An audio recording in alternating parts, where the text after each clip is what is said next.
하나님의 은혜와 평강이 오늘도 저와 여러분 가운데 가득 넘치길 바랍니다. 어떤 초등학교 수업 시간에 선생님이 질문을 했대요. 사과 5개를 보여주고 3개를 먹으면 몇 개가 남겠니? 라고 했습니다.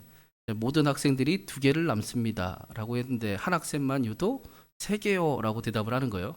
그래서 이상해 선생님이 야 너는 왜 다 2개라고 이야기하는데 3개 먹었는데 왜 3개가 남는다고 하냐? 라고 했더니 엄마가 먹는 게 남는 거라고 그랬어요. 라고 이야기를 하는 거예요. 먹는 게 남는 거지요. 네. 우리나라는 먹는 이야기를 참 잘합니다. 먹는 게 남는 거고 축구도 골을 먹었다라고 이야기하고 그래서 혹자는 우리나라가 하나님을 잘 믿는다라고 이야기도 해요. 성경이 먹는 이야기로 시작해서 먹는 이야기로 끝나기 때문입니다. 아담과 하와가 선악과를 먹는 이야기를 시작해서 예수 그리스도께서 우리의 생명이 떼기 되시고 포도주가 되셨습니다. 그 일을 통해 우리가 새로워짐을, 새로운 삶을 허락받았습니다. 오늘 말씀에도 먹을 것이 풍성한 감사절에 대한 말씀이 나옵니다. 그런데 설교 제목에서도 보시다시피 나만 먹는 게 아니라 나를 통해 많은 사람이 먹는 감사를 이야기를 합니다. 사실 이게 하나님의 꿈이지요. 하나님께서 하나님의 복 받을 사람들을 찾으시고 그들에게 복을 주셔서 복의 근원이 되시기를 원하십니다. 그들을 통해 복의 근원이 되어서 하나님의 일을 이루시기를 원하십니다. 오늘 말씀을 통해 우리가 더욱 나는 복을 받을 사람이 맞습니다. 라고 고백하는 은혜가 함께하기를 간절히 바랍니다.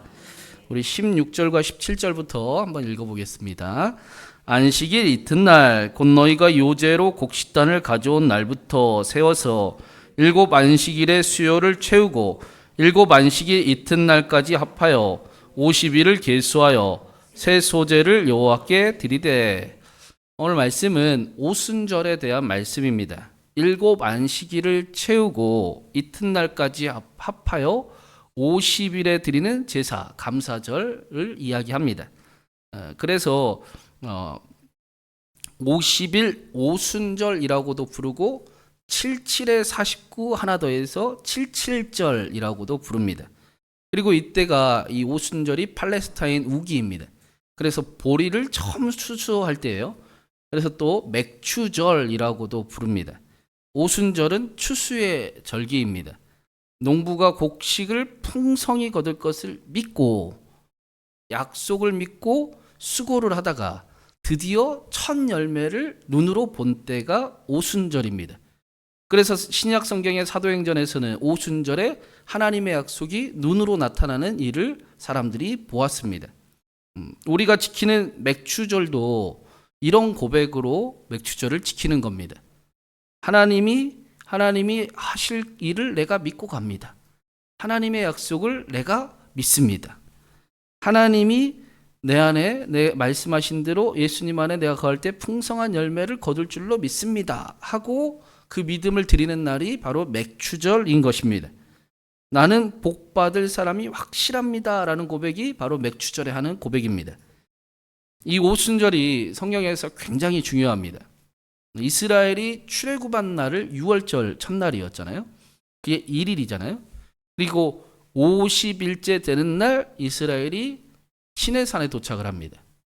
그리고 그날에 모세가 시내산에 올라서 하나님께 율법을 받습니다. 모세의 그 말씀을 받습니다. 하늘로부터 말씀이 내려온 날이 바로 이 오순절, 맥추절이었습니다. 그런데 모세가 시내산에서 율법을 받을 때 밑에서 어떤 일이 일어났습니까? 사람들이 모세를 기다리다 지쳐 금송아지를 만들었습니다. 그 일로 인해 3,000명이 죽습니다.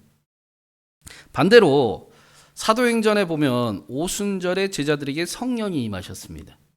그리고 베드로가 그 성령의 임재를 경험하고 나서 설교를 하는데 3,000명이 하나님께로 돌아왔다. 예수께로 돌아왔다. 믿는 자들이 3,000명이 더하더라.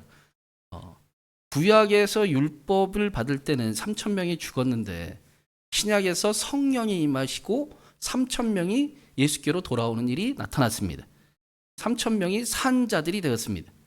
정확하게 이야기하면 나는 죽고 예수로 사는 자들이 3천 명이 나타났습니다. 이 일의 중심에 예수 그리스도가 계십니다. 예수님의 십자가가 있습니다. 예수님을 통해서 죽을 수밖에 없는 자들이 산 자들이 되었습니다. 그게 우리라라고 말씀을 합니다. 성경은 예수님의 부활이 첫 열매가 되신다라고 말씀을 해요. 아, 예수님이 부활하셨구나. 우리도 다시 산 자가 되었구나. 우리는 둘째 사망을 경험하지 않겠구나. 라는 그 첫 열매가 되십니다. 농부가 첫 열매를 수확하면 그 나중 열매를 알 수 있지 않습니까?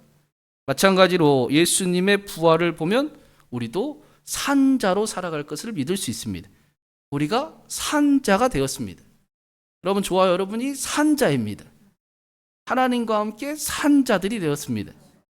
그날이 바로 오순절이고 우리가 지키는 맥주절입니다. 우리는 복받을 사람이 확실합니다. 하나님이 우리에게 복을 주실 게 확실합니다. 산자가 되었습니다. 이게 맥주절의 의미입니다. 그래서 17절에 이런 말씀이 있어요. 우리 17절도 한번 읽어보겠습니다.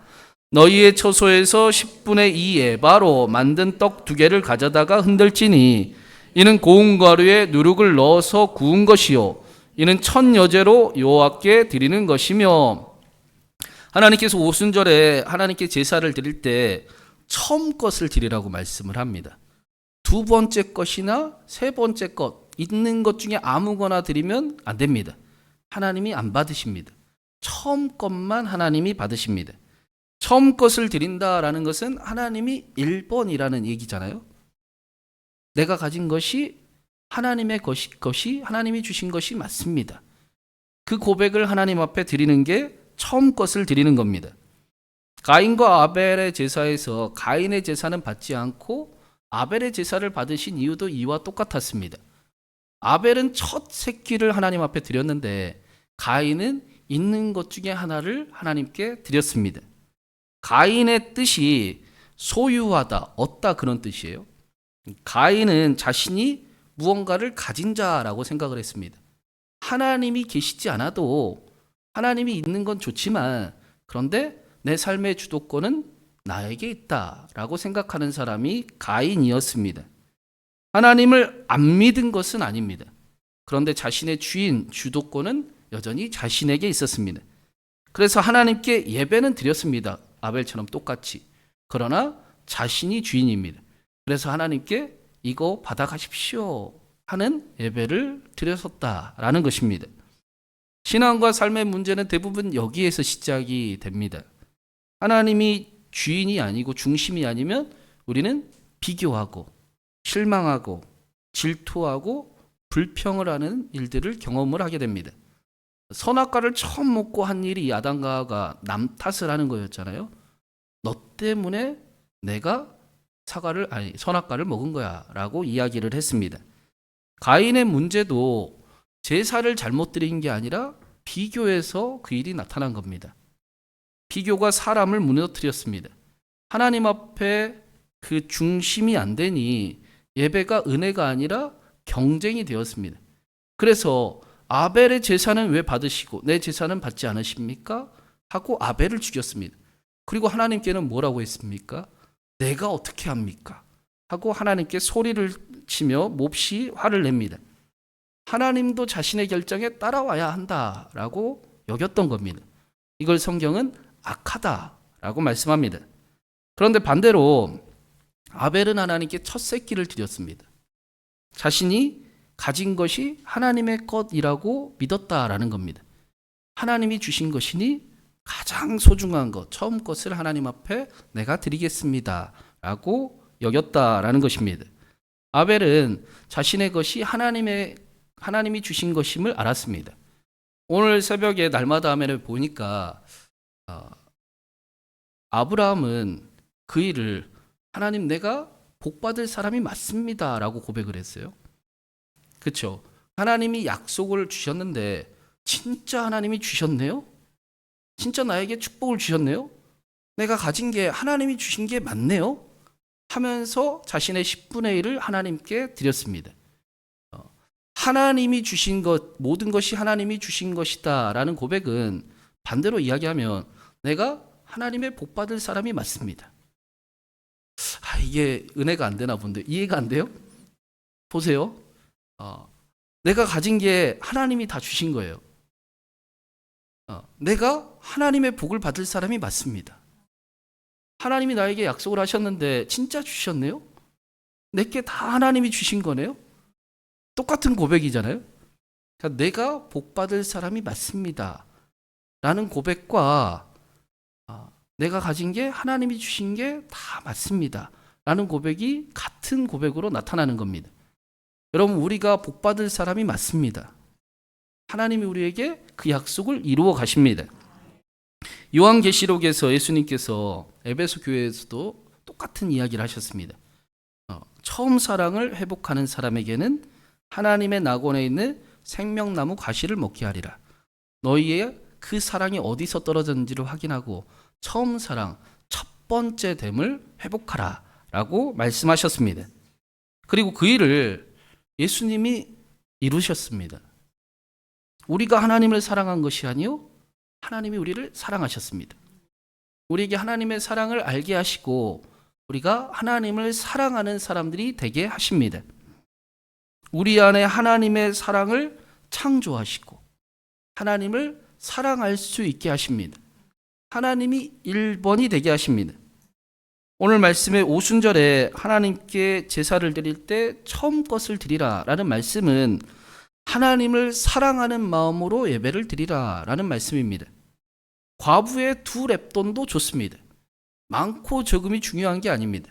우리의 마음이 하나님을 사랑하는 마음으로 예배하고 삶을 살아가기를 하나님이 원하시는 것입니다. 오순절에 성령이 임하여 산자들이 된 것처럼 오순절 맥추절 예배를 통해 하나님을 사랑하는 사람들이 되기를 간절히 원하고 계시는 것입니다. 그래서 마지막에 22절에 이런 말씀이 있어요. 우리 22절 마지막으로 읽어보겠습니다. 너희의 땅에 곡물을 벨 때에 밥 모퉁이까지 다 베지 말며 떨어진 것을 줍지 말고 그것을 가난한 자와 고류민을 위하여 남겨두라. 나는 너희의 하나님 여호와이니라. 하나님께서 오순절 제사를 드리는 사람들에게 밥 모퉁이까지 곡식을 다 베지 말고 떨어진 것도 줍지 말고 그것을 가난한 자와 거류민을 위하여 남겨둬야 된다. 나는 너희의 하나님 여호와이니라 라고 말씀을 하십니다. 너 혼자 다 먹으면 안 돼. 함께 나눠 먹어야 돼. 하나님의 것이잖아. 그거 같이 먹어. 그래야 더 행복해 라고 말씀하시는 거예요. 하나님을 사랑하게 되었으면 이제 실제로 사랑하는 삶을 살아가라 라는 것입니다. 그게 우리에게 복됨으로 나타나기 때문입니다. 하나님을 사랑하는 것과 이웃을 사랑하는 것은 하나입니다. 하나님을 사랑하면 이웃을 사랑하고 싶어집니다. 하나님과의 관계가 끊어지면 이웃을 탓하기 시작을 합니다. 그게 영적인 법칙이고 삶의 지혜입니다. 하나님과 함께하는 삶이 우리에게 사랑할 힘을 더하여 줍니다. 그래서 우리가 날마다 성령 충만함을 구하지 않습니까? 행복한 삶, 사랑하지 못해서 만나는 그 문제들을 화평케 하는 삶을 살아가기를 우리는 꿈꿉니다. 하나님을 사랑하듯 사랑하는 삶이 성경의 핵심 메시지입니다. 동시에 하나님이 우리에게 허락하신 가장 큰 계명, 하나님 우리가 무엇을 지키며 살아가기를 원하십니까? 하나님을 사랑하듯 사랑하는 삶을 살아가라. 그게 너희의 복됨이라 라고 말씀하셨습니다. 하나님을 사랑하는 사람들이 하나님의 뜻을 행하는 삶을 살아가기를 원하시는 겁니다. 우리가 하나님을 사랑하고 하나님의 뜻을 이루는 삶을 살아가기를 원하시는 겁니다. 그거는 부담스럽지 않잖아요. 그렇죠? 우리가 원하는 바 아닙니까? 우리가 하나님을 사랑하고 하나님의 뜻대로 살아가기를 원하고 있습니다. 하나님이 우리를 통해 하나님의 놀라운 아름다움이 이루어지기를 원하고 계십니다. 그래서 우리는 복받을 사람이 맞습니다. 아브라함에게 말씀하신 것처럼 우리에게 복을 주시고 복의 근원이 되기를 간절히 원하고 계십니다. 그 조지 뮬러의 그 기도가 5만 번이 응답이 됐다라고 했잖아요. 네, 요즘에는 그런 일들이 별로 나타나지 않아서 안타까움에 우리가 신앙생활을 고민을 하지 않습니까?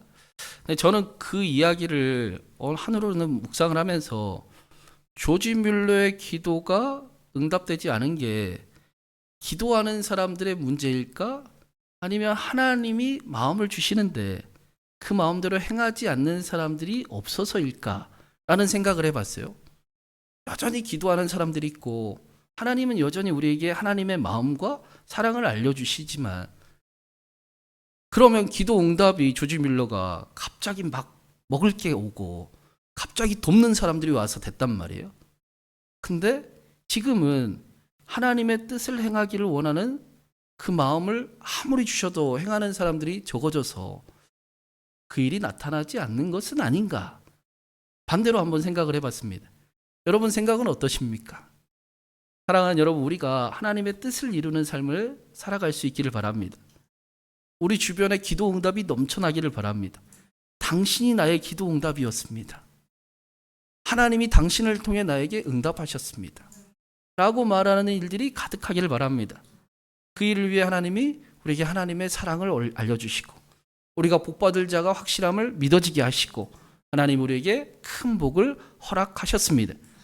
우리가 주신 것이 지나고 보고 생각해 보니까 다 하나님이 주신 것이 맞습니다. 아멘 소리가 쏙 들어갔네요. 네. 우리는 복받을 사람이 맞습니다. 하나님께서 우리를 반드시 하나님을 사랑하게 만드십니다.